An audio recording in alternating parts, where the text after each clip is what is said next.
আজকে আমি একটু এই রাতের এগ ঘুগনি বানাচ্ছি রুটিতে খাবার জন্য, বুঝেছেন তো। একটু নতুনত্ব করে ডিম দিয়ে বানাচ্ছি।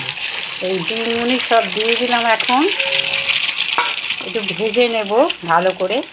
এই দেখুন, আমি বলেছিলাম আমার নাতি সবসময় একটা কাজে ব্যস্ত থাকে, এখন একটা হেডফোন বানাচ্ছে এই থার্মোকল দিয়ে। এই দেখেন, ও সব সময় ব্যস্ত মানুষ। সকালে দেখিয়েছি প্রদীপ বানাচ্ছে। এখন একটু জিরে ফোড়ন দিয়ে দিলাম, জিরেটা লাল হয়ে গেছে। এবার আলু দিয়ে দিলাম। এখন নুন দিয়ে দিলাম, একটু হলুদ দিয়ে দিলাম। আর এখানে গ্রেট করা আদা রয়েছে, কাঁচা লঙ্কা আর পেঁয়াজ রসুন কুচি নিয়ে, মটর সিদ্ধ করে রাখা আছে, এই মটরটি দিয়ে দেবো পরে।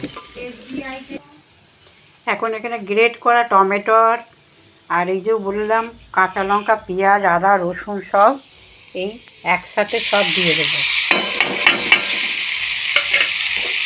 দিয়ে কষাবো। জিরে গুঁড়ো দিয়ে দিলাম একটু, আর এই ডিমটি দিয়ে দিলাম।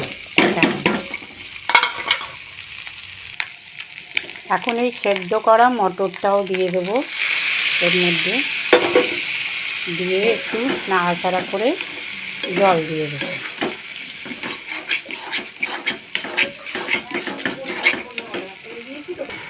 এখন সব ভাজা হয়ে গেছে, এবার জলটুকু দিয়ে দেবো।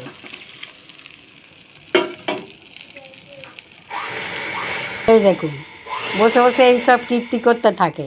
দেখেন একটা আবার কী বানিয়েছে, একটা মানুষ বানিয়েছে, দেখেছেন। এই চানা মশলাটা একটু দিয়ে দিলাম। এই ঘুগনি এখন আমার কমপ্লিট। রুটি দিয়ে গরম গরম রুটি দিয়ে আপনারাও এটা খেয়ে দেখবেন, খুব সুন্দর লাগবে। এই যে রান্না হয়ে গেছে ঘুগনি। আপনি একটু বলো তুমি ভাই, কেমন হয়েছে খেয়ে টেস্ট করে। এখন অল্প করে একটু দিয়েছি, রুটির সাথে খাবে, টেস্ট করতে দিলাম। দারুণ দারুণ, খুব সুন্দর হয়েছে। আচ্ছা, অপূর্ব। বাহ। বন্ধুরা আপনারা একটু সাবস্ক্রাইব করে দেবেন। রাখলাম, বাই, টাটা, গুড নাইট।